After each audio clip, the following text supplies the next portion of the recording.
Ever since I was a child, I had a dream that one day, a knight would come and rescue me from this miserable life. Looking back, it was such a foolish and pathetic dream. At a certain mansion, a young girl was extremely anxious, biting her nails repeatedly. What should I do? He's coming, she muttered. The maid beside her spoke up. I've heard that the royal family is arranging a marriage between him and the princess. He might be coming to divorce you. I fell into despair. Is he really coming here to divorce me? It's not my fault. I haven't heard anything from him in 3 years. Suddenly, the door was flung open, and I instinctively let out a scream and jumped up. An elderly man barged in, waving his cane, causing me to close my eyes in fear. The cane struck the floor with a loud thud, accompanied by his scathing words, "How many times have I warned you about that disgusting habit of biting your nails? Humph, useless girl. Christian Khalees is no longer a lowly knight, he's now a valiant swordsman who defeated the Red Dragon Sayer. If he wants to divorce you, the Holy Court will allow it." My heart skipped a beat and sank into despair. The old man frowned, rubbed his forehead, and continued, "They say he's even betrothed to the princess. What man would want a stuttering wife like you? I can't believe you couldn't charm him. If you were half as captivating as Rosella on your wedding night, I wouldn't be in this mess. No, if you were just normal, I wouldn't have to lower myself before him." His harsh words felt like daggers piercing my heart. I didn't know how to escape this situation, only that the dream of a knight rescuing me seemed more distant than ever. I trembled, weakly protesting, but he left to fight right after the wedding. He gritted his teeth in fury and raised his cane high. Reflexively, I closed my eyes as a series of blows knocked me down, leaving me gasping for breath. He continued his tirade, "Don't you dare talk back to me. Just thinking about your stutter disgusts me. The eldest daughter of the Christ family facing a divorce demand from a lowly knight? I won't let the world laugh at this family because of a foolish girl like you." He raised his cane again, ready to strike. "You better hold on to this marriage." Suddenly, there was a knock on the door. "Sir, the knights have arrived." The old man's cane struck the floor harshly as he angrily muttered, "Even if Emperor Reuben wants him as a son-in-law, it still requires his consent. If you can't prevent this divorce, you will pay the price." With that, he turned to leave, not forgetting to add, "I can't leave everything to this foolish girl. Now, I want to meet him. Lead them to the drawing room." I sighed in relief after the beating from my father, wondering, can a useless person like me really hold on to my husband's heart? The insecurity and disappointment in myself overwhelmed my heart. Should I not have let Kristen leave like that? Recalling 3 years ago, on the day of the wedding, all the guests congratulated the Christ family head for marrying off his beloved eldest daughter. My father wore a fake smile, pretending to be a heartbroken father giving his daughter away so soon. Although it was for national benefit, behind the guests' backs, there were countless mocking whispers about how a lowly commoner could marry the Duke's daughter.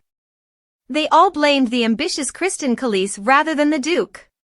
King Reuben had entrusted the task of slaying the Red Dragon to the Christ family, but the truth was, my father had shifted all the responsibility onto Sir Kristen, and to legitimize it, he married his useless daughter, Maximilian Kreis, to him. It was unacceptable. Massey was startled by the cursing of a knight who had just heard that his leader was trapped in a profitable marriage. She thought her father had deceived him, and at that moment, she couldn't look him in the eye. "My lady, it's time to go to the bridal chamber now." In the bright night, Massey walked while thinking, does he know what he's risking his life for? Suddenly, her father approached, cane in hand, and he never missed a chance to spew venomous words at her. "You useless girl, your gloomy face is making the guests talk. Now's the time to prove your worth. If you mess this up, I won't go easy on you." Massey said nothing, just listened to his footsteps fading away. Being the most useless person in the world, she knew no one would want her. In the bridal chamber, a maid combed her hair while reminding her that her whole life depended on this. But Massey was terrified. But he's so big, if he hits me then. The maid replied, then there's nothing you can do. He is your husband. But I'm scared, Massey stammered. The woman continued, if you ruin this marriage, the Duke will be furious. Massey had no choice but to accept it. Suddenly, the door behind her opened, and a big man walked in. All the maids quickly left. Kristen looked at the girl in front of him, who seemed very nervous and anxious. He gradually approached her and said, I know you find me terrifying, but we still have to fulfill our duties. Standing before her, he continued, if you don't want this, just say so, and I won't force you. Do you want me to leave? Massey shook her head, no. Kristen suddenly removed his outer garment, saying, then we must fulfill our marital duty. Seeing his body, Massey was petrified. Why are you undressing? Kristen frowned slightly. Do you want me to leave? No, Massey quickly imitated, taking off her dress, standing naked in front of him, trembling. Kristen gently kissed her skin. Bear with this even if you don't want to, but I won't stop. Massey could only cry and endure. No one told her what to expect that night. The next morning, Massey awoke to greet the rising sun, but he had left long before. Kristen had gone to fight the dragon, leaving her at her parents' house, and after 3 long years, he had finally returned. Oh, what a sight, my trembling wife waiting for her husband to return from battle. Massey stammered, unable to form a coherent sentence.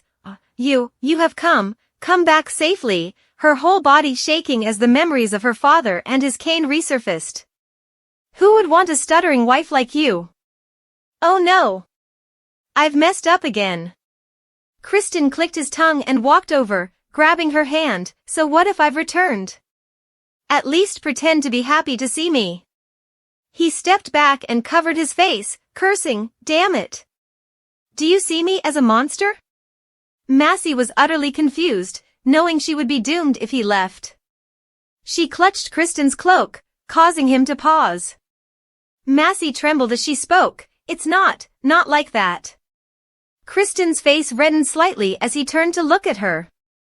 Massey's eyes filled with tears. I was just a bit nervous. I didn't know what to say. Kristen sighed, making her flinch. While she was blaming herself, his hand unexpectedly lifted her chin. He moved closer to her beautiful, tear-filled face, his heart aching. Damn it. Let me. What are you? Before she could finish, he kissed her. Massey was shocked as her husband's advances brought back memories of their first night. She could only think, I'm so scared. Suddenly, there was a clattering noise that caught Kristen's attention. He snapped, what are you sneaking around like rats for? A knight replied, Commander, I didn't know you'd be doing this in the drawing room. I didn't think you could be so shameless. Kristen shouted, get out, right now. The knight frowned, reminding him, the carriage is waiting for you. You said you didn't want to waste time. Kristen replied, tell them to wait. Massey was still blushing from the kiss, wondering if this was part of their marital duty. Does he still consider me his wife? She stared at her husband, who sighed and scratched his head awkwardly. Suddenly, he looked at her, making Massey blush even more and avoid his gaze. Kristen frowned, damn it. I didn't mean to pounce on you right after returning. You hurt him, didn't you? We're leaving. Massey was startled and confused. Was he leaving? No, she reached out to stop him. Wait, we haven't talked properly yet. In her mind, she thought, if I miss this chance, my father will beat me to a pulp. Kristen casually replied, have the maids packed your things? Tell them to bring only a few items. Massey jumped up and asked, my things? Why do I need? Kristen coldly questioned, do you want me to leave alone? Massey bowed her head in worry. No, not that. She thought to herself, does he want me to go with him? But where? Suddenly, Kristen grabbed her hand and pulled her along. Wait, where are we going? He led her outside, where a convoy of carriages awaited. To my domain, where you belong. Massey said she would ask her father for permission before leaving. But Kristen replied, you are my wife now, and led her away. How could this be happening? Sitting across from her was the large man she called her husband, but she worried about leaving without her father's consent and why Kristen was taking her with him. Emperor Reuben had proposed that he marry the princess, and Kristen wouldn't pass up such a precious opportunity. Princess Annis was the most beautiful and talented lady in the empire, with golden hair and deep blue eyes. She was a renowned mage who had fought alongside Kristen to defeat the Red Dragon Sayer. Surely, he would propose a divorce to marry the princess. No fool would refuse this chance, especially since they had only spent one night together. Even if their marriage was out of duty, he still remembered her name. A princess would be more suitable for him than a stuttering girl like me. Just seeing the mark of Kristen's kiss made Massey blush immediately. Thinking about the scene just now, she blushed and turned away, silently blaming the man. Suddenly, Massey's eyes sparkled when she saw the breathtaking beauty of the forest outside. This was the first time she had left the castle, and it turned out that the castle looked so magnificent from a distance. Seeing his wife excited, Kristen silently watched her admire the scenery. Suddenly, he let out a grunt, startling Massey back to reality, and she reluctantly averted her gaze. Oh no! I've bothered him. Is he angry? Kristen hesitated before speaking. Do you feel uncomfortable being with me? Massey shook her head. No, it's not like that. Kristen spoke coldly. If not, do you want to go back? She replied tremblingly, no. No. If I go back, my father will kill me. I have to say something, quickly. She stammered, no, it's not that, this is the first time I've been in a carriage for so long. Kristen sighed, I don't know much about you, and you don't know much about me either. We have to live together for a lifetime, but you're always trembling around me. Massey's face turned bright red. Living with you for a lifetime? Kristen frowned. Aren't married couples supposed to live together for a lifetime? Even a commoner like me knows the marriage vow, but to you, it seems meaningless, doesn't it? Massey responded shamefully, What do you mean, meaningless? I never thought that way. What could it be then? He grabbed her wrist and said sternly, You stayed at Christ Manor for 3 years without returning to my territory. Massey stammered in defense, I didn't know where your territory was. Kristen shouted, Stop lying. My people came to your family's castle countless times to escort you back. For the daughter of a duke, my territory is nothing, but to me, it's very important. You've neglected your duty there. Massey tried to explain, I didn't know, no one told me. Kristen continued angrily, So what if you got pregnant? That child would be the heir of Anatole, yet you. Suddenly, there were loud noises outside the carriage, and it shook violently. Kristen looked out the window and was informed by a soldier, Commander, a horde of ogres is approaching. Kristen shouted, Damn it! Quickly, set up a protective barrier around the carriage. He turned to Massey and instructed, No matter what happens, don't leave the carriage. As soon as Kristen left, the sounds of fighting grew louder. The ogres were swarming in. Damn these creatures, there were so many of them. Hold them off, their commander is here too. Kristen swiftly swung his sword in a bright arc inside the carriage. Massey still had her ears covered, trembling with fear. Suddenly, a large shadow appeared in front of her, a huge ogre growling menacingly. Massey's face went pale. A monster! In her panic, Massey accidentally backed away and opened the carriage door. causing her to fall to the ground. Even though Kristen had told her to stay in the carriage, before she could gather her thoughts, another ogre was charging at her. "Lady, get back in the carriage!" Kristen shouted, trying to protect Massey. Massey stammered, I didn't mean to come out. The carriage was shaking. The soldier urged, "You'll be captured by them if you stay out here." Massey could only tremble, looking for a place to hide. Meanwhile, Anatole's knights were engaged in a bloody battle. Suddenly, a huge shadow loomed over her, an enormous ogre about to crush her. Massey shut her eyes, thinking she was done for. But immediately, Kristen slashed through the ogre. When she opened her eyes, the ogre was dead. Massey, pale and breathless, trembling all over, collapsed. Kristen shouted, "Massey!"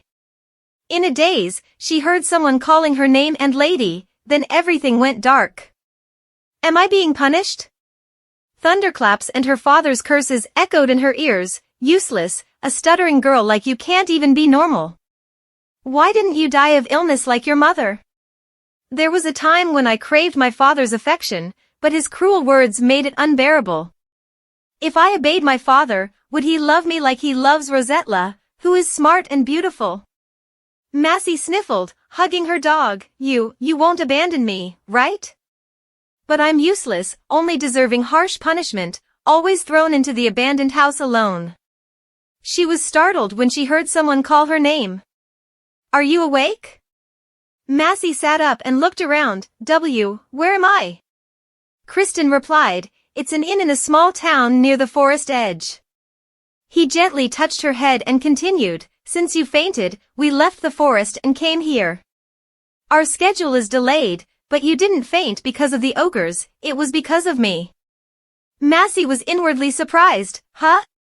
Remembering the chaotic scene where everyone was fussing over her, Massey had vomited uncontrollably. The soldiers' faces turned pale, and she dazedly apologized.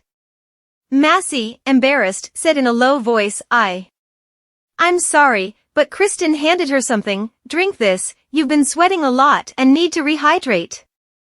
Massey looked at the large bowl of water and wondered, is he angry with me? If it were my father, he would have beaten me with a stick, but he seems worried about me. Seeing his wife reluctant to drink the water, Kristen's face turned red with frustration. I didn't poison it, so drink it. If you're in pain, I'll call a physician for you. Massey was bewildered at the mention of a physician, which would be very costly.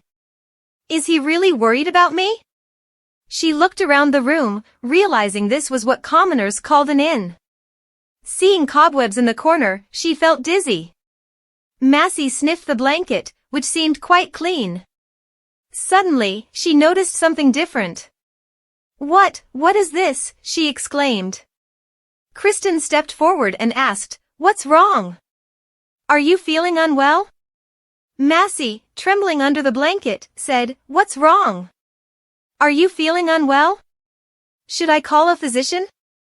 Massey hastily stopped him. No, it's not that, she blushed, trembling as she pointed. It's my clothes. I'm not wearing any clothes. She remembered how the maid had dressed her in her undergarments this morning, but now they were gone. Kristen calmly placed the food down and replied, Aren't you already dressed? Massey stammered, But this isn't my clothing. Kristen responded, Of course not. It's my uniform. Your suffocating dress was soiled by vomit, so I had the maid clean it. They'll bring it tomorrow. He blushed and glanced at her. There's no use hiding. When I cleaned you, I saw everything. Who do you think changed your clothes?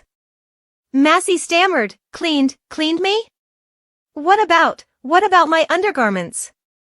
Kristen nonchalantly replied, I threw them away, they were torn to shreds. Massey gasped, My undergarments? He blushed and explained, I had no other choice. Your face was pale from breathing difficulties, so I had to remove the constricting garment around your chest. I only intended to untie it, but I didn't know the chest and waist parts were connected. Seeing Massey extremely embarrassed, he added, I can lend you my corset if you'd like. She quickly refused. No, no need. Kristen, embarrassed, turned away and mumbled, damn it. I tried to change her clothes, but it's been 3 years and we haven't spent a night together. If she hates me so much, she shouldn't faint like that. Massey stammered, no, no, it's not like that. He continued to grumble, this is why noble ladies like you only know how to faint and trouble others. Massey's mind began to race, fearing he would truly abandon her this time. Seeing her in a daze, Kristen urged her to eat while the food was still hot. Eat up, it's late. Tomorrow, I'll buy you new clothes, including those strange and cursed undergarments. Massey remained silent, finding her husband very strange. He was angry a moment ago, and now he was being gentle. She wondered if this was a husband's duty. Seeing the soup bowl still full, Kristen couldn't hide his surprise. What? You haven't even eaten half? Massey replied, I've had enough.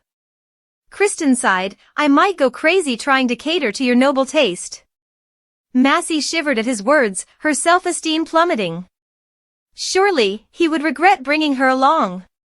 After all, she was Maximilian, the unwanted daughter.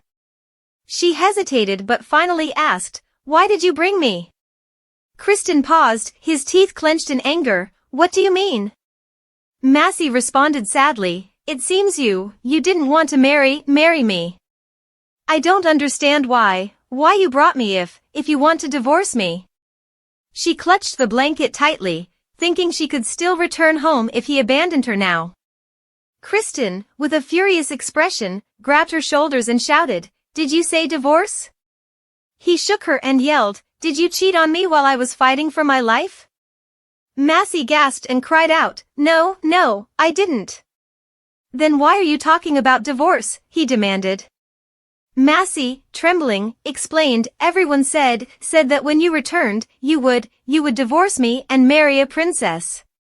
Her tears fell, realizing she had made another mistake. She should have begged him not to divorce her instead of making him angry. Kristen took a deep breath and swallowed hard. He lifted her and cursed under his breath. Her feet dangled in the air. Wait, please. When she came to her senses, he was holding her on the bed.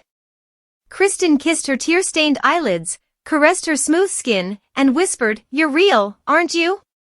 He looked serious and said, I don't know where you heard those stupid rumors, but I refused them long ago. I can't believe they would say that to a married man. I even asked the king if he was out of his mind. His entire being radiated anger. Marriage is a sacred vow.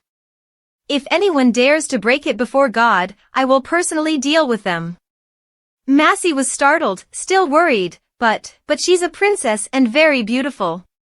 Her insecurities resurfaced, feeling inferior. She's a woman admired by everyone. Kristen was surprised, have you met Annis? Her heart ached hearing him call her by name. Kristen sighed, I don't like women who are fiery like wild horses with flaming tails. And I hate being confined to the palace, having to flatter that princess.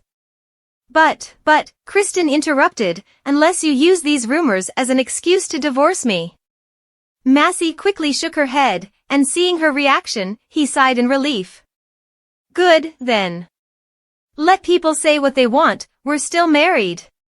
If you bring this up again, I won't stand for it. He suddenly looked at her, wait a moment.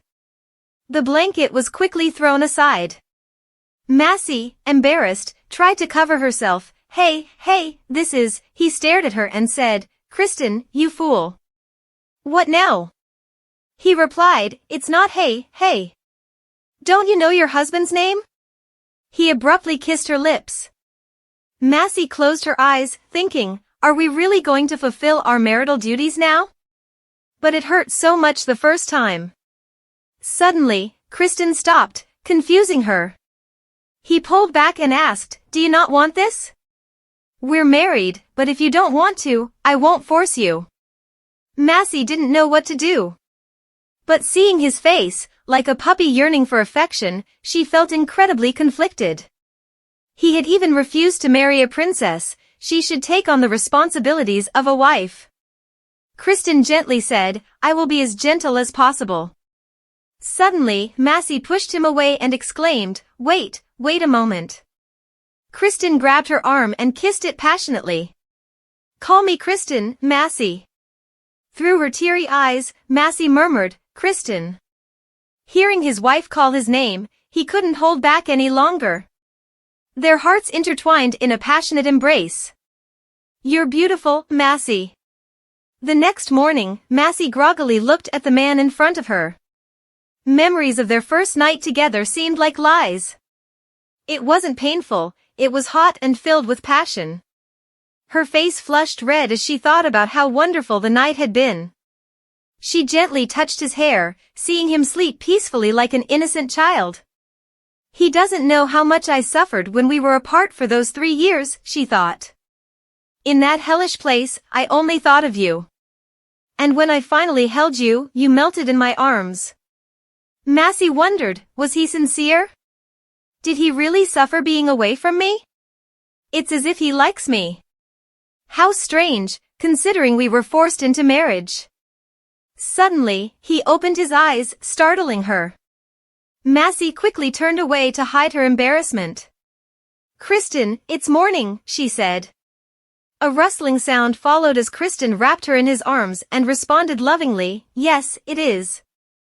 I was waiting for you to wake up, felt like I was going to die from waiting." Massey felt incredibly embarrassed. Had he been awake the whole time? He kissed her smooth skin and gently asked if she was in any pain. Massey, flustered, replied, No, I'm fine." "So, how was last night?" Massey blushed deeply. Kristen kissed her hair and happily said, "I loved it. I can't stop myself when I'm with you, even if you said no." Massey was deeply embarrassed. Kristen held her hand tightly, muttering that she was unlucky to marry someone like him. Massey, surprised, asked, "What did you say?" Before he could answer, there was a loud knock on the door. "Commander, how long are you planning to keep this up?" Kristen, annoyed by the interruption, shouted back, "Didn't I tell you if you disturbed me again, I'd rip your guts out? Do you want me to do that?" The voice outside insisted, "But you need to head to the capital immediately. Please get up, the sun is high already." Kristen, wrapping a towel around himself, muttered angrily, "I told you to postpone the schedule for another day. Will we die if we don't go today? Just take the carriage." He turned to Massey with a softer tone, "Damn it, I didn't call him here." "Wait a bit, I'll have them bring your clothes." Massey, still embarrassed, replied, Yes. "How long will it take, Commander?" the voice outside demanded. Kristen yelled, "I'm coming, you idiot." He slammed the door shut. Remembering his words, Massey wondered if it was just a husband's duty. No, she thought, I should be grateful he brought me along. He's going to get in trouble because I've delayed everything. I must hurry so as not to keep everyone waiting. Suddenly, there was a knock on the door. A maid respectfully said she had brought Massey's clothes, as Kristen had requested. A while later, Massey was wearing a stunning red dress, more splendid than anything Rosetta had worn. But she paused, struggling with the corset strings at the back. She realized how difficult it was to dress herself. Remembering the maid bragging about her husband buying an underskirt too, Massey panicked and insisted she would dress herself. Suddenly, Kristen entered the room. "Have you finished dressing?" From his perspective, she looked beautiful in that red dress. He quickly covered his face and said, "Don't apologize. I didn't know it was so hard for you to dress." He approached and offered, "Let me help you." Massey, blushing, replied, "Thank you." Kristen explained, "I bought it in a hurry, so you might not like it. When we get back to the estate, I'll have more suitable dresses prepared for you." Massey marveled, thinking, how could she not like it? Compared to the dresses at Christ Manor, this one was incredibly luxurious. She wondered just how extravagant he was. Recalling her childhood, her dresses were always made from leftover fabric used for making clothes for Rosetta.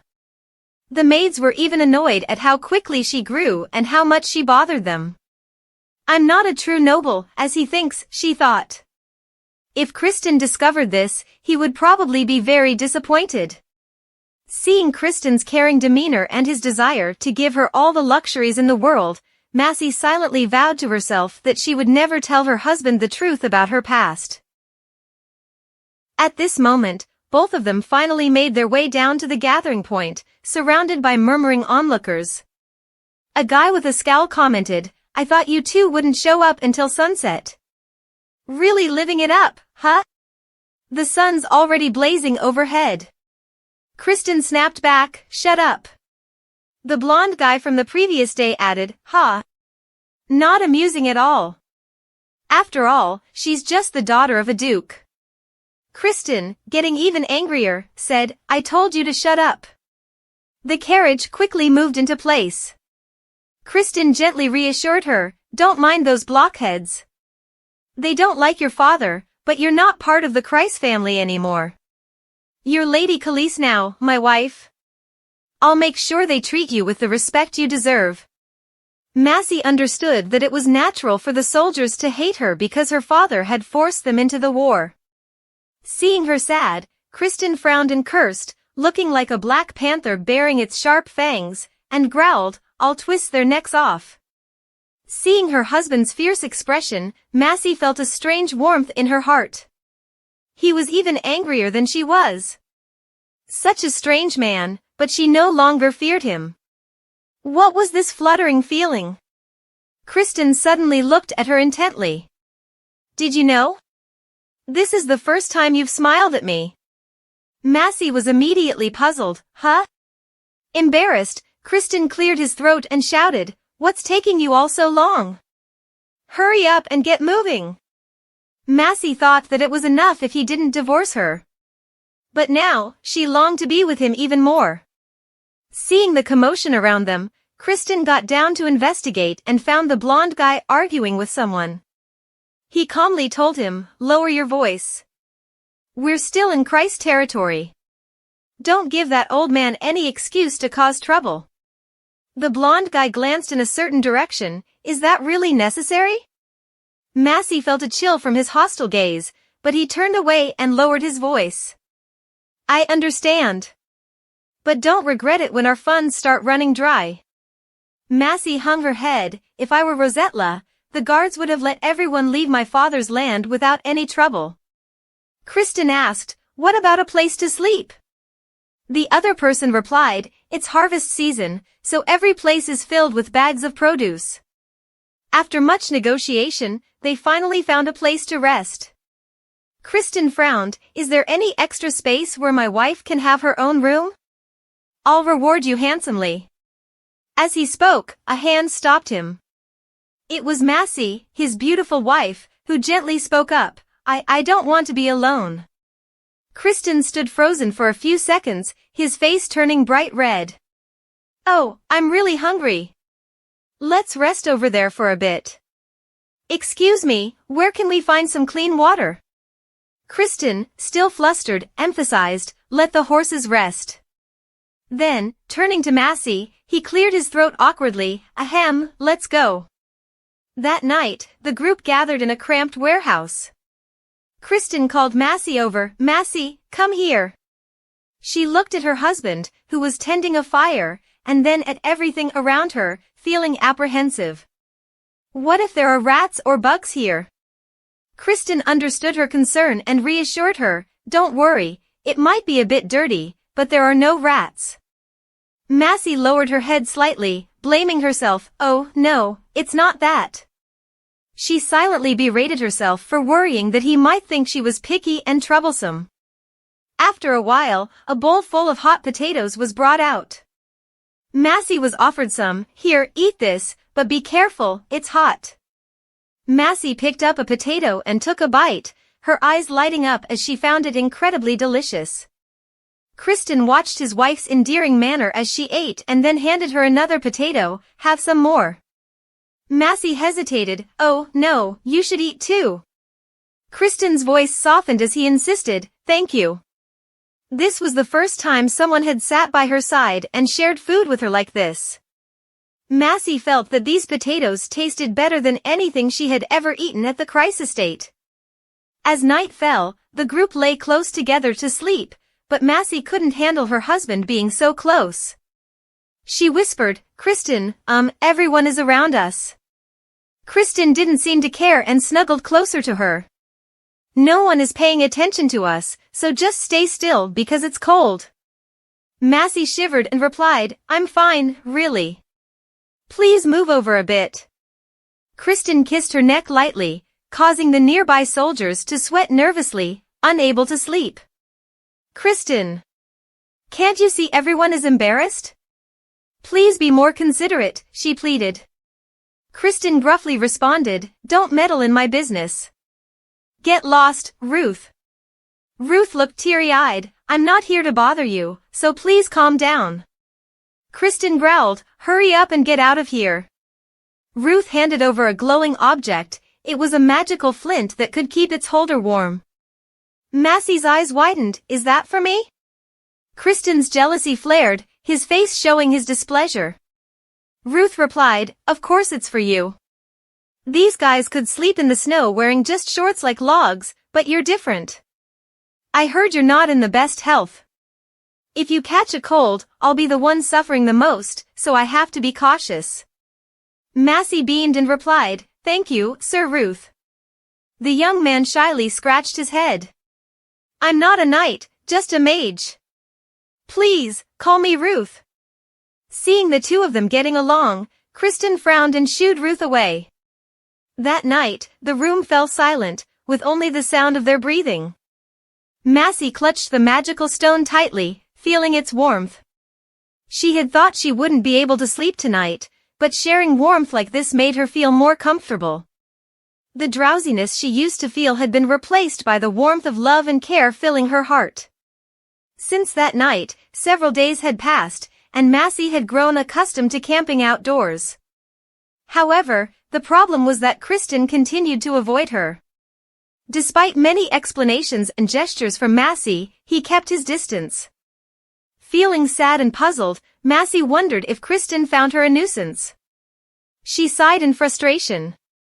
Kristen decided to stop the horses and ordered everyone to set up camp there. The group, disheartened by the slow pace, realized it might take several more days to leave the forest. When Massey stepped out of the carriage, her legs were numb and she stumbled. Luckily, Kristen caught her just in time and didn't hesitate to carry her in front of everyone. On a large rock, Kristen gently examined Massey's legs while she looked on nervously. "I'm fine, really. You don't need to," she started to say. Kristen interrupted, "It's a habit, isn't it?" Massey looked confused. "What do you mean?" He continued to massage her foot, listening to her repeated assurances that she was fine. Massey quickly added, "I'm truly fine. I'm sorry, I've become a burden again." Kristen paused, looking at her with a puzzled expression. "Why would I think you're a burden?" he asked. Massey, feeling hurt, replied, "You always tell me to sleep alone. I thought I was bothering you." Kristen sighed deeply, "You, really?" Then suddenly, he stood up and dragged her somewhere. "Wait, where are we going, Kristen?" she asked, bewildered. He led her straight to a tree and pressed her against it, standing closer than ever before. "You're going to be the death of me," he sighed, holding her tightly. "Do you know how uncomfortable it is for me every time I'm near you?" Massey blushed deeply, knowing what he meant.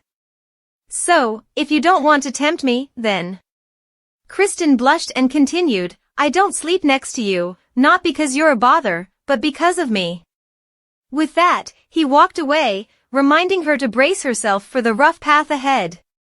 A bearded man nearby teased Kristen, "All done, Chief?" "That was quick."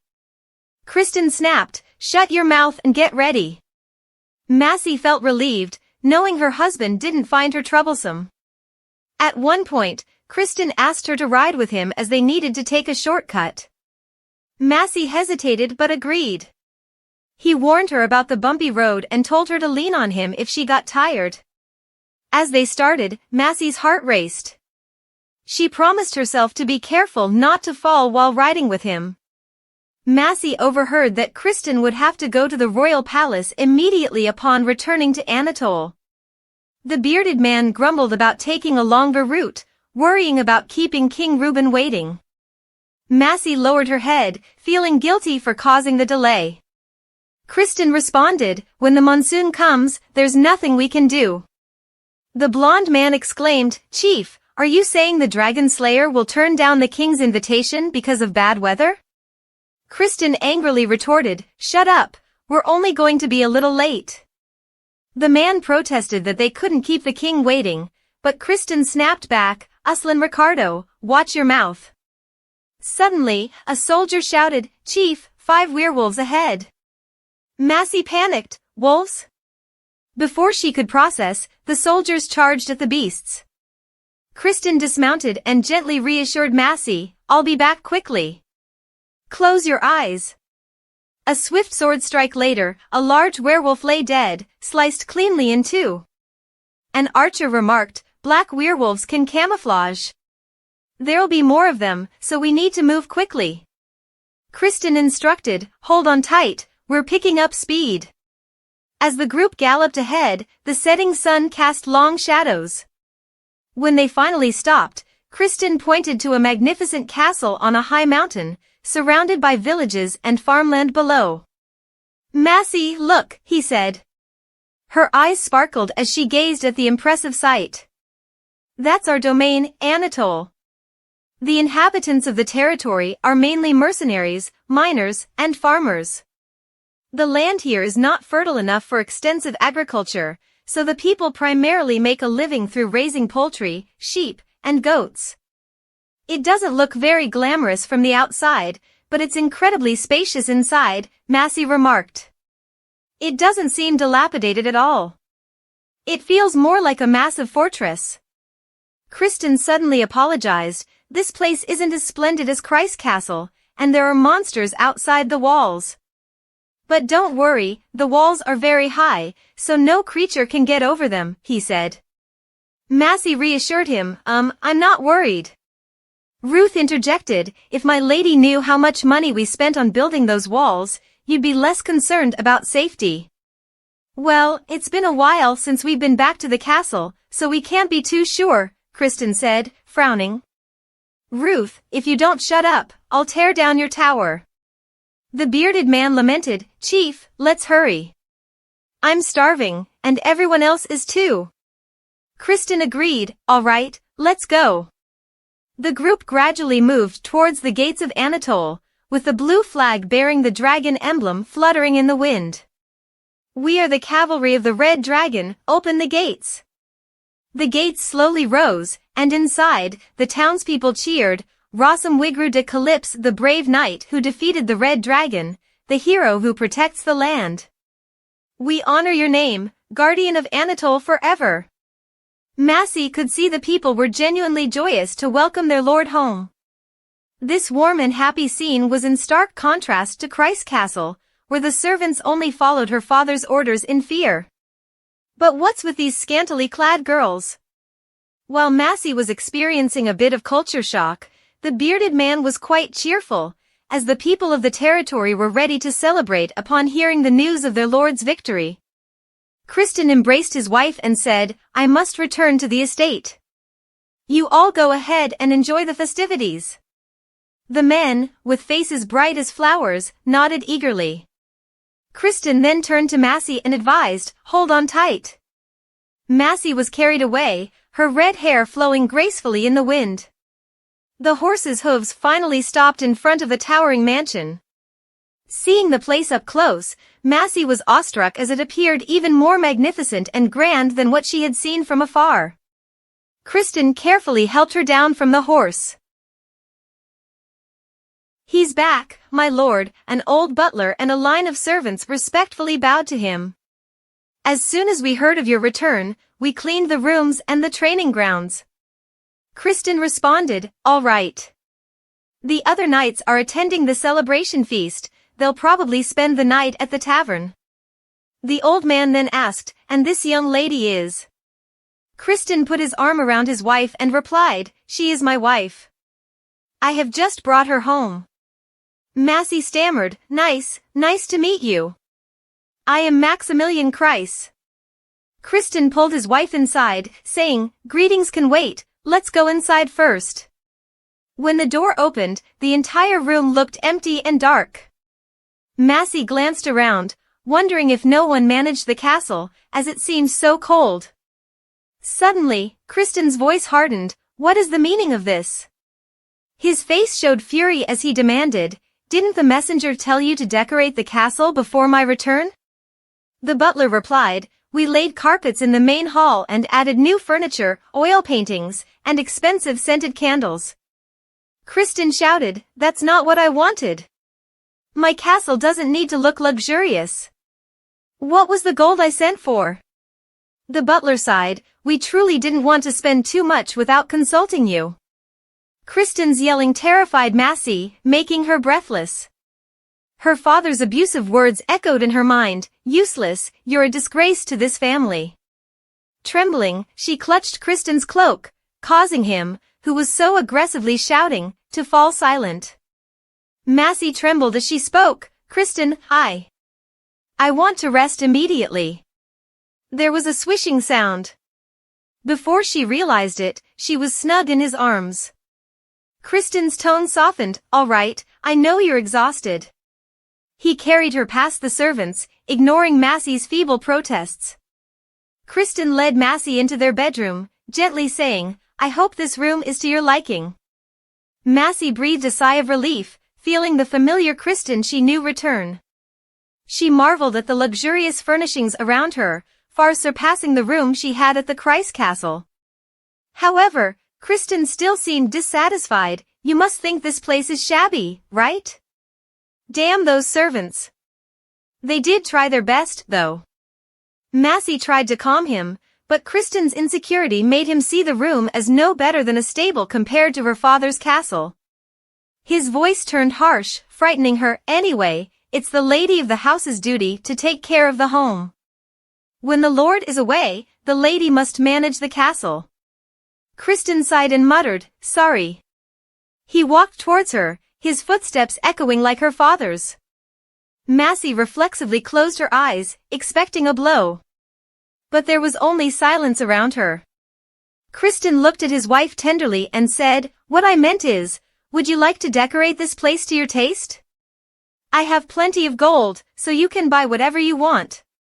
All women like beautiful things, right? You can hire seamstresses and craftsmen to help, you won't have to do much yourself. He looked up at her and asked, don't you want to? Massey became silent, unsure if someone as useless as she perceived herself could handle such a responsibility. She knew Kristen had no idea how she had been treated at Kreis Castle. But his next words filled her with joy, buy everything you want because this is your home. Blushing, Massey stammered, I will make this place a cozy home for us. I'll decorate the castle. Kristen smiled, pleased. All right then. Suddenly, a terrible stench filled the room. His armor, tainted with the fresh blood from fighting monsters, reeked horribly. Kristen quickly stood up, saying he needed a bath, and instructed the servants to prepare everything. He hurried out, leaving Massey standing there, still dazed. In truth, she felt a deep sympathy for him, a man who had fought on the battlefield for 3 long years only to return to a wife who had nothing to offer except the title of the Duke's eldest daughter. If Kristen discovered the truth about her, he would surely want to discard her soon.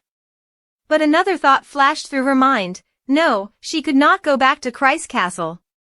She had to prove that she was useful. Lost in thought, Massey suddenly realized that her husband had undressed without her noticing. Let's take a bath, Kristen casually invited. Massey could only blush, her eyes wide with surprise, not understanding why they would bathe together. Massey, it's normal for a husband and wife to bathe together, Kristen said with a mischievous smile. In the steam-filled room, as Massey soaked in the tub, she pondered what he had just said. At the castles I visited, the lord and lady often bathed together. In the northern territories, there's even a custom where when a noble or knight visits, the lady of the castle serves them by bathing with them. Worried, Massey tried to hide herself beneath the water, her anxious expressions all seen by Kristen. He blushed slightly, understanding her thoughts. Gently touching her cheek, he reassured her, "Don't worry about that, it's not a big deal." Massey felt like she turned to stone. "Do I have to do that? Bathe the noble guests?" Kristen immediately flared up. "No way. If any scoundrel dares to ask you to do that, I'll drown him in the Stemna River." Massey's face fell, thinking she had made him angry. Kristen scratched his head. "Ha, she's scared again." He turned and called her over to scrub his back. "Stay right there. If you like, you can scrub my back too," he said, kissing her fair neck and asking, "Is the water too hot?" Blushing, Massey replied, "No, it's fine." Immersed in the warm water, she felt dreamy, finding this place surprisingly comforting. "Massey, what's wrong? Don't tell me you've fallen asleep." "Massey, did you fall asleep?" The next morning, at Anatole Castle, Massey finally woke up. She rolled around in the warm blanket, wanting to sleep a bit more, but a voice outside startled her. "My lady, are you awake?" It was a maid. "My name is Rudy, and I will be your personal maid from now on. The Lord has already gone to the training grounds early this morning." Massey, still groggy, thought to herself, "When did Kristen leave? It's still so hard for me to talk to strangers." Massey, confused, thought to herself, "When did Kristen leave? It's still so hard for me to talk to strangers." Rudy gently offered, "Shall I do your hair now?" Massey replied, "Yes, please." Rudy's hands were gentle and delicate, a stark contrast to her former nanny, who always made her hair fall out in handfuls when brushing it. After a while, Rudy finished. Massey felt like a different person. Today, she wore a yellow dress and looked well-groomed. She wondered if Kristen would like how she looked. Massey turned to the maid and asked, "Is there any special food you particularly like or dislike?" Rudy just looked at Massey without saying a word. The maid awkwardly said, "Oh," and then added, "Is there something I did that made you uncomfortable?" Massey's face flushed with embarrassment, feeling as if she had said something wrong again. Her father's scolding words echoed in her mind, "You useless stammering girl, you're such a disgrace." She quickly stammered, "No, not at all," and turned away, feeling ashamed. Just because Kristen treated her kindly, she had momentarily forgotten her insecurities. She clutched the hem of her dress, worried about what he might think if he knew her true self. Massey's face grew hot with embarrassment, feeling as though she had said something wrong again. Her father's harsh words echoed in her mind, "You useless stammering girl, you're such a disgrace." She quickly stammered, "No," and turned away. She felt deeply ashamed, thinking, "Just because Kristen has been kind to me, I've forgotten my place. I'm still just a stammering fool." She clutched the hem of her dress tightly, her mind racing with worry about what Kristen would think if he ever saw her true self. What if he laughs at me? The thought was unbearable. Suddenly, she heard a voice behind her, "My lady." Rudy bowed respectfully, "Allow me to escort you to the dining room." As Massey followed the maid, she thought to herself, "If the mistress is a fool, the servants will ignore her. I know everyone looks down on me behind my back, it's always been that way. If the Lord discovers that I'm just a useless stammerer, then..." But then she changed her thoughts. "No, this is not Christ's castle, this is Anatole." The butler was already waiting, and he greeted her respectfully. "Did you sleep well last night, my lady?" Massey nodded, "Yes, I slept very well." The butler politely said, "I did not greet you properly yesterday to avoid causing you any trouble. My name is Rodrigo Sarek, and I manage all the servants in this residence." Massey responded, "It's a pleasure to meet you, Rodrigo." I will serve you diligently, so please do not hesitate to let me know if you need anything, Rodrigo said. Massey clutched the hem of her dress and thought, I need to prove myself as a worthy lady of the house. With that in mind, she spoke up, yesterday, the Lord told me that I could redecorate the castle. Sweat ran down her cheek despite her efforts to remain calm, and her voice trembled even more than usual. Massey began to feel insecure again, but the butler cheerfully reassured her, indeed, this morning Lord Kristen instructed me to assist you in any way possible. If you wish, we can summon merchants here soon. But first, would you like to tour the castle? Relieved, Massey sighed, thank God. They don't seem to be bad people. She smiled and replied, yes, please lead the way. The Calais Castle, built 150 years ago by Sir Anatole, a knight of the fallen Roham Empire, had a rich history. When the Roham Empire collapsed, numerous monsters began appearing frequently in this region. Naturally, this place was excluded from the rule of the Seven Kingdoms. Then, 10 years ago, Lord Kristen Calais, at the age of 18, was knighted and became the lord of this land. He not only meticulously restored the castle but also built surrounding walls to protect the territory. The butler continued, clearing his throat as he narrated the history of Anatole and Lord Kristen's contributions to this land. Massey listened attentively, finding comfort and admiration in the legacy Kristen had built. He spoke quickly and efficiently, like a well-oiled machine, but Massey could sense his pride in his work. Through him, she also realized that Kristen was truly a noble lord, entirely different from her father, whose presence instilled fear in those who served him. After speaking for a while, Rodrigo began to feel tired. He turned to Massey and asked, would you like some tea, my lady? Massey replied, yes, I would love some. Rodrigo happily exclaimed, then I shall instruct the servants to prepare the tea for you. These are all top-quality tea leaves, it's a pity that Lord Kristen and the knights don't enjoy tea at all. Massey chuckled, understanding why tea wasn't to their taste. Rodrigo suggested, shall we move on to the next location, my lady? Massey nodded in agreement.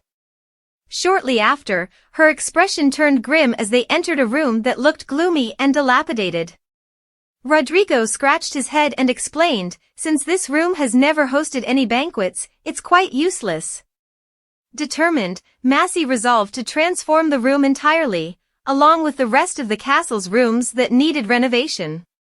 Next, Rodrigo led her to a bare tree, and Massey frowned, asking, is this the flower garden?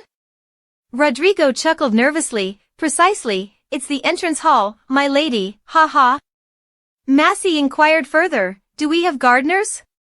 Rodrigo responded, the servants are tasked with cleaning the grounds and gardens, but we don't have dedicated gardeners, my lady.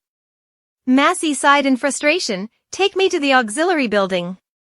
Rodrigo complied, yes, my lady, please follow me. The auxiliary building had once served as the residence for the Anatole family, but now it had been refurbished to accommodate novice knights. Under the sunlight, soldiers were diligently practicing swordsmanship in the auxiliary building. Rodrigo exclaimed, ah, now is the time when everyone is training. Suddenly, he startled and called out, oh, I think we should head back now, my lady. Lord Kristen doesn't like anyone watching during training sessions. Upon hearing this, Massey quickly turned and said, all right, let's head back then. Meanwhile, Kristen continued to assert his authority, pushing the soldiers to their limits. Don't even think about the campaign being over yet and having a chance to relax. Focus on completing today's objectives.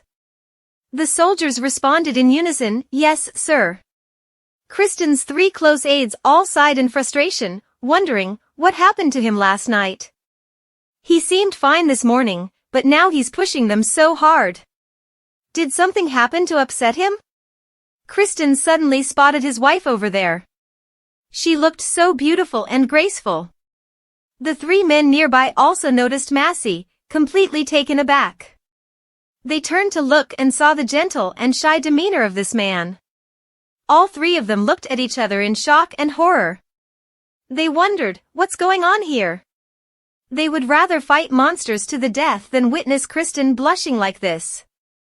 When they glanced back in that direction, they saw her reflexively turning away and him immediately taking action. Where is you going, the leader? Massey was getting closer, and he reached out and took her arm. She jumped, turning back to look. Why did you leave without saying anything to me? Kristen asked. I was just touring the castle with the steward. I didn't want to bother you, Massey replied. She was surprised how quickly Kristen had climbed up here from down below. Kristen replied, you wouldn't bother anyone. The three men nearby were speechless. No, you two are causing quite a disturbance. Suddenly, Kristen shouted loudly, everyone take a break and then return to training. Rest in the auxiliary building over there, everyone stand at attention and listen to orders. Yes, sir, he said, leading her away and saying, let me take you there now. On the path around the castle, they walked hand in hand, both feeling quite shy. Before, I had noticed Christian's large hands, and it was the same all day yesterday. Remembering what had happened yesterday, I suddenly felt embarrassed. Christian noticed and asked, what's wrong? Massey bowed sadly. I'm sorry, yesterday I disturbed you. Christian was puzzled. Disturbed me? He put on a gloomy face, but still tried to smile. It's okay. You were tired from the journey, no need to apologize to me. Massey stammered, but you were tired too, you did the most work. Christian lowered his voice, instead of tiredness, I feel more energetic. Massey exclaimed, how so? Christian blushed. He turned away in embarrassment, there's nothing, let's go. At a tower, Kristen led her up to admire the view around the castle. Standing from the high vantage point, he proudly declared that with such a strong fortress, no enemy could ever breach it. Suddenly, Massey noticed something and pointed, asking, what's that? Kristen replied, that's Ruth's tower. It's close to the mountains, making it very convenient for using long-range magic attacks in battle. But don't go near it, Kristen warned. Ruth has set up many magical circles around it, so you'd get into trouble. Massey was very excited. Many magical circles? Seeing his wife so intrigued, Kristen felt a pang of jealousy and frowned, speaking in a gruff tone, you don't need to worry about that. Massey's excitement faded. Yes, of course. Seeing her become downcast, Kristen blamed himself. Are you bored with me? I'm not very good at dealing with women. Massey waved her hands. Oh, no. No, I'm not bored. She felt insecure again, unsure how to act. She thought he was just being polite and surely found her annoying but was very patient in talking to her. Recalling their first meeting at Christ Castle, Massey, like all the other girls, admired someone like Kristen. She felt certain he must have had a lot of experience with women. Massey clutched the corner of her skirt, feeling strange, so he stepped forward to inquire. Massey hid, it's just the wind, a bit chilly, sir. Kristen pulled her into his arms and gently said, you should wear a thicker dress. Anatole is colder than her hometown, and Massey's heart suddenly raced at his caring gestures. But she felt ashamed and pushed him away. No, it's okay, sir. If the wind blows too hard, I'll be fine. It's warm because of the sun, sir. Kristen stood pensive for a moment and admired her entire beauty. Do you like this dress? Massey replied, yes, I do, I really like it. She worried as she almost said she had never seen a dress as beautiful as this one before. Kristen gently spoiled her, saying that soon there would be a tailor visiting the castle, so she could have as many dresses as she wanted, and he would buy her anything she desired. Massey bit her lip. This wasn't the behavior of a man who didn't know how to treat women. He was the most charming man she had ever met. Massey turned away, Her face flushed. Is this your habit? You said you would buy me anything I want. Kristen frowned slightly. I wasn't just saying it. I've said before, I'll do everything to make sure you live in luxury, like when you were home, and even in Anatole, you will have the same. Massey's heart suddenly ached. She avoided his gaze and said, Can we go back and rest? Kristen asked, Are you tired? Yes, sir, Massey replied. Then let's go. Massey was extremely worried because if her husband found out she wasn't a true noble, she might not be treated like this anymore. Kristen smiled and reached for her hand, but Massey hesitantly took his large hand. Perhaps she could stay here a little longer, because he had said that from now on, this was her home. Later, Massey returned to her room while Kristen went back to the training grounds. Now I have to return to training. There's a party tonight, so I'll see you there, he said. Massey suddenly felt excited, remembering what Kristen had just said. Suddenly, Rudy approached and brought her a warm cup of ginger tea, worried that she might catch a cold after climbing to the top of the tower. Massey felt really warm. Rudy was so thoughtful, and her cup of ginger tea made her feel even more comforted. Suddenly, Rudy seemed hesitant, then he bowed and apologized. This morning, I made a mistake with you, madam. Please forgive me. Massey cheerfully replied, No, it's okay, I didn't feel uncomfortable at all. From now on, I look forward to your help. Rudy was overjoyed to the point of tears. After so many days of only seeing tough and muscular knights, he finally could serve a beautiful and kind lady as gentle as an angel. Rudy firmly held Massey's hand. Madam, I will try my best to take care of you. Massey felt very happy because everyone here was just like Kristen, unpredictable but extremely kind and generous. Rudy asked, Madam, will you attend the knight's celebration tonight? Would you like to change into another outfit? Massey looked bewildered. Change clothes? Rudy showed excitement. Yes, madam, you're so beautiful, and it's your first time meeting the knights in the castle. It must leave a deep impression on them, showing them how beautiful you are. Massey absent-mindedly nodded along. That evening, she dressed herself up meticulously for the celebration. I look okay, right? Massey said. Rodrigo replied, You look absolutely stunning, madam. Massey immediately felt flustered. She glanced at herself in the mirror and silently thought she looked like a mischievous child playing with her mother's jewelry box. A shadow of insecurity loomed over her. I don't belong in these things, Massey reassured herself, but I'm also curious why there are such extravagant jewels here? And these glamorous dresses. They all stand out in a castle filled with nothing but knights. It's as if they were once possessions of some woman before. We're here, madam, Rodrigo announced. It seems like the party has already started. Massey took a deep breath and exhaled. Then, the door swung open. Her eyes lit up as she beheld a scene of hustle and bustle inside. Massey, I'm here, Kristen called out. The atmosphere immediately shifted, and everyone fell silent, watching her enter. Massey took her seat in the space reserved for her. Kristen raised his voice to introduce, Some of you may not know, this is my wife, Maximilian Kreis. He gave a stern warning, I hope you treat her with respect. The soldiers greeted her, but the pressure of the crowd made Massey flush with discomfort. Suddenly, Kristen glanced at the lamb dish still untouched on her plate. Why aren't you eating? Is the food not to your liking? Massey stammered, No, it's delicious. Seeing her husband's unwavering gaze, Massey hurriedly began to tackle the overflowing food in front of her. But Kristen didn't relent, piling more food onto her plate, teasing, Even a sparrow eats more than you. At least you should finish a whole chicken.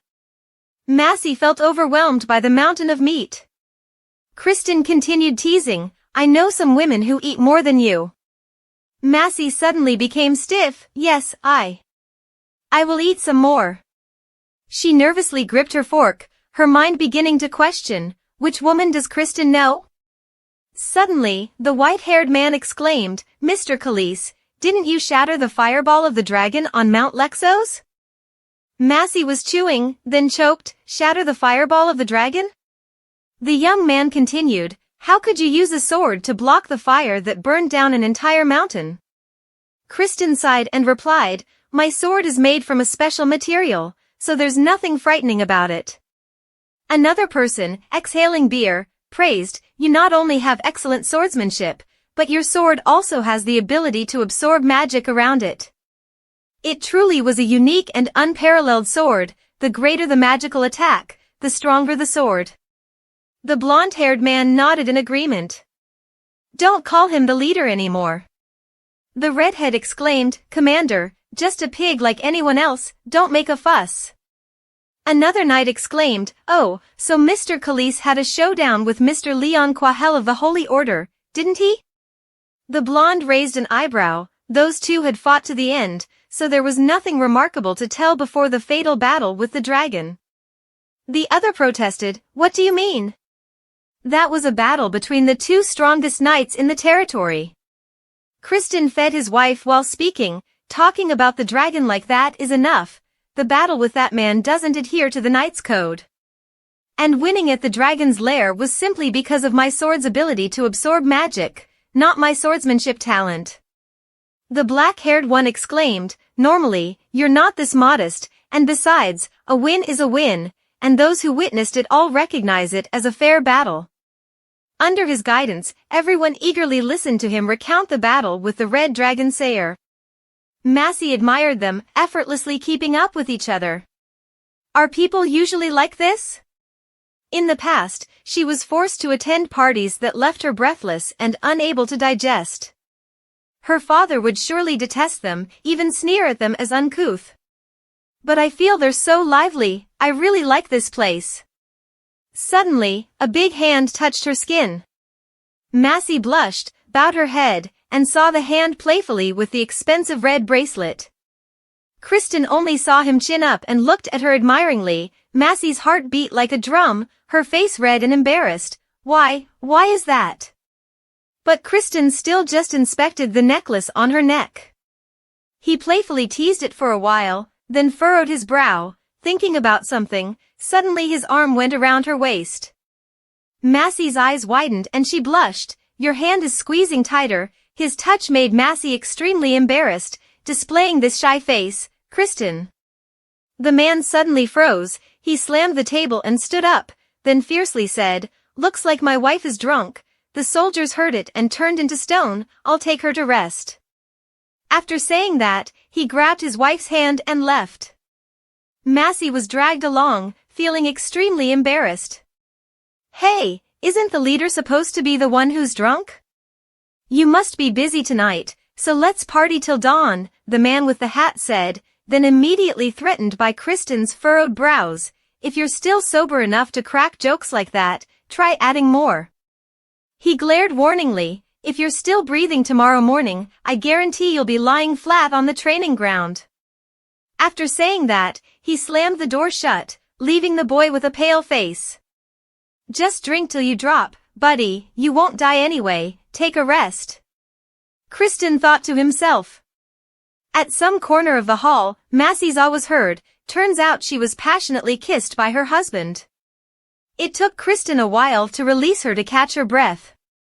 I've been holding back all day. It was difficult to stay calm, he thought. Then he saw her looking at other men, and he hastily planted a jealous kiss on her lips. Now the hall was only filled with the sound of their heavy breathing. His arm snaked around her smooth thigh. Massey softly exclaimed, Kristen, not here. Kristen smelled her petite shoulder and whispered, I've always wished to hold you like this. Suddenly, a creaking sound, Massey was snugly wrapped in his arms. Kristen carried her briskly forward. Slow down, Kristen, Kristen cursed under his breath, damn. Why so many damn steps? The bedroom door was abruptly kicked open. Both fell onto the bed. Massey stuttered, I want to shower first. Kristen coaxed, and then you'll fall asleep again, right? Let me wash you later, please, Massey. The white robe was tossed aside, Kristen slowly closed in on her. Massey felt the kisses and warmth spreading through her body, but the shadows of memories emerged. You should die as a pure woman. Who do you think you are? Massey gasped, tears streaming down, in her husband's embrace. Kristen kissed her fiery red hair and reassured, It's okay now, Massey, you have me here. The next morning, the early season rain poured down on the Anatole castle. Kristen still lay beside his wife, gently caressing her red locks, which made Massey feel extremely embarrassed. Her hair was too fluffy, resembling clouds at sunset. Massey replied, My hair is always tangled, it's annoying when it gets in the way. Remembering back, her foster mother always nagged about this untamable hair. Its color was unpleasant and it was just a mess of curls, tangled and ugly. And Kristen found pleasure in teasing them, praising their beauty and waviness. He enjoyed watching her when she let her hair down, how soft they looked against her skin. So when she's with me, please let your hair down. Massey found this man peculiar, always liking things that were not quite appealing. Today, she would just lie in bed and rest. After all, it was raining outside, so there was nowhere to go. Massey replied, But you're going out, and I'll just wander around maybe. Maybe it's fine. Kristen scratched his head, No, you're tired, and besides, you said you're in pain. Massey felt embarrassed, her face burning hot, she wrapped herself tightly in the blanket and called out, Kristen. The fireplace was lit, and Kristen carefully put on his gauntlets before opening the door to leave. All right then, I'll see you later, he said. The rain continued to pour outside the castle. Rudy gently brushed through her fluffy hair as he asked, Madam, shall we tie your hair up like yesterday? Remembering this morning when Kristen expressed his fondness for seeing her hair down, Massey replied, No, just let it down. The maid happily agreed.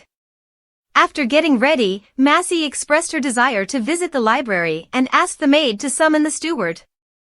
Although Kristen had said to stay put in the room, she couldn't pass up this opportunity.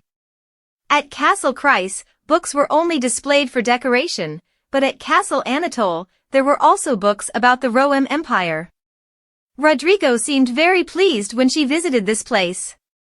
Massey reminded herself to stay calm and learn from the basics.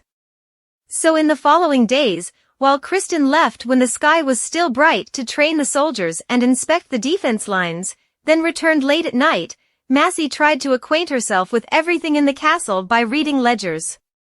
Her first task as the lady of Castle Anatole was to meet with the merchants. However, Massey couldn't help but feel anxious and worried, her nail-biting habit resurfacing. But Massey managed to control herself. Madam, the director of the merchant caravan has arrived, she announced. Let him in.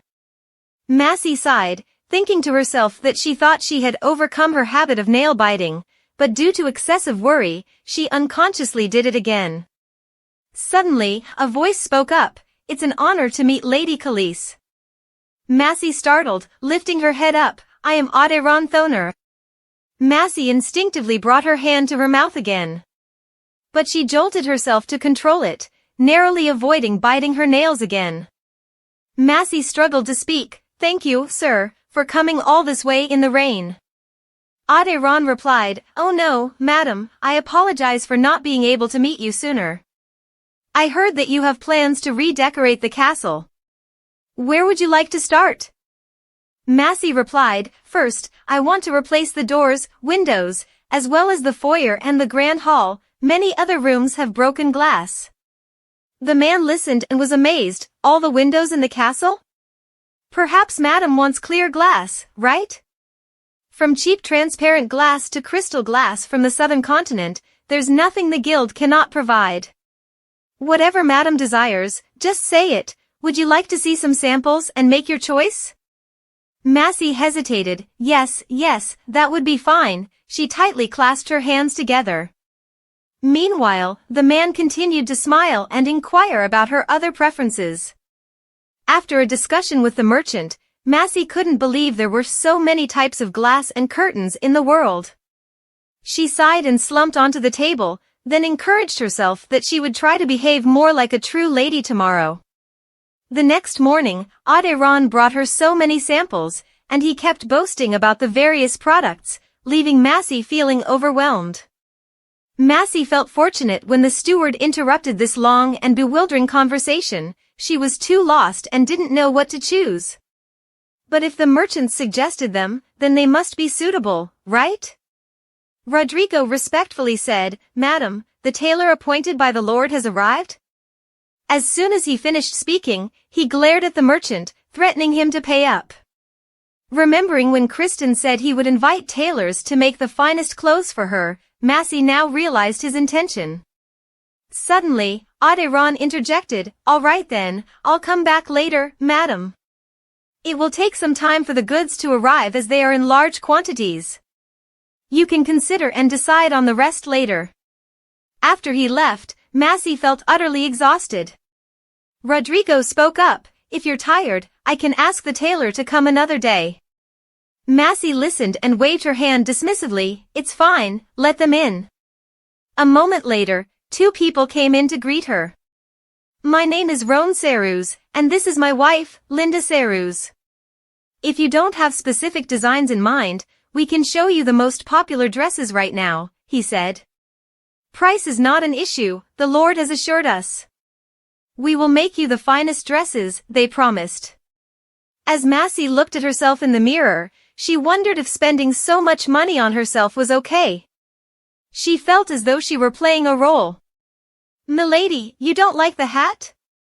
Shall we try a smaller one?" Joan asked. Massey snapped back to reality. "Yes, let's do that." After a day of meeting with merchants and tailors, Massey was completely worn out. This is the castle of the strongest knight in the empire. It should be more luxurious and grand than any other place, to match his prestige, she thought. Suddenly, Massey had a realization. Can I really use as much money as I want? It feels like all my self-study at the library was for nothing.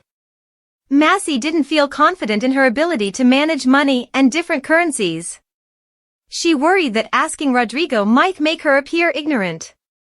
Suddenly, Kristen appeared, returning in the rain, and noticed Massey was lightly dressed. He cautioned her to wear a cloak to stay warm. Massey was curious about the blue flowers in Kristen's cloak, but he deflected and suggested they go inside. Massey felt overwhelmed with dealing with merchants and tailors, while Kristen had been working from early morning until late at night. She decided not to ask Kristen for help. Massey felt she couldn't burden Kristen anymore. Suddenly, Kristen stopped and produced a bouquet of flowers from his coat. "Outside the meadow, the flowers are blooming, so I brought them for you. In the middle of the wilderness, they look beautiful." Massey's eyes suddenly sparkled, but she immediately realized that if she brought them from the field, they would look withered. "You can throw it away if you don't like it," he said. Massey, startled, looked up with a determined look, holding the bouquet tightly, and exclaimed, "I won't. I won't throw it away." Looking at the bouquet of flowers that he, despite the rain and wind, brought for her, Massey felt her heart warm, a tear accidentally dropping onto the fresh flowers. Massey choked up, saying, "They are really beautiful." She looked up at him and smiled happily through her tears. Thank you so much." Kristen couldn't help but be surprised by her demeanor. He scratched his head, unsure of what to do next. "Then let's go," Kristen suggested. "If this is a dream, I really don't want to wake up and make it vanish." Now, she truly had a gift from God, a compensation for her unhappy childhood. Her wonderful husband was indeed a wish come true for any girl. And would their story be forever?